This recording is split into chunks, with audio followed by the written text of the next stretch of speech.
Hello friends, welcome back to our channel Automotive Design Solutions. So as you know, we are doing a lot of courses in related to car design and how the automotive get designed. So we are going to present here one more course in this series called Basics of Car Design and Packaging.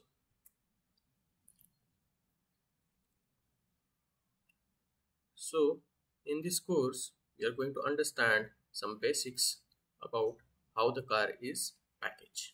So we are speaking more in terms of the packaging. So from this workshop, you can take away the following things. Like you can understand the basic terms in designing the automotive product.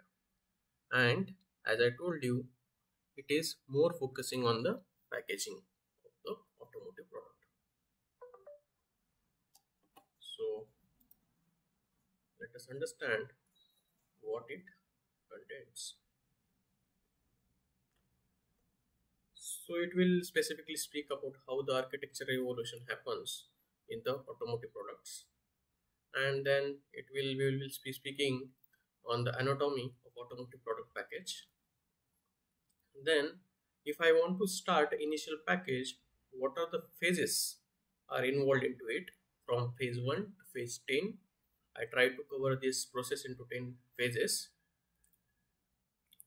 Then we will try to understand that how sections are important and how the basic designing will be done with the help of the sections.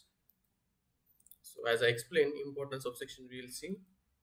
Then we'll understand the importance of the grid lines in the auto industry while designing the car. Then it is important to understand the hard points, the constraint points, basically for designing the automotive cars. So we'll discuss few points about it. And then there are many more things which will be there, which I cannot accommodate all those things in this PPT.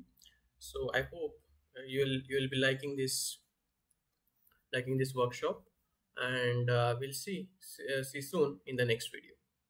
Thank you very much.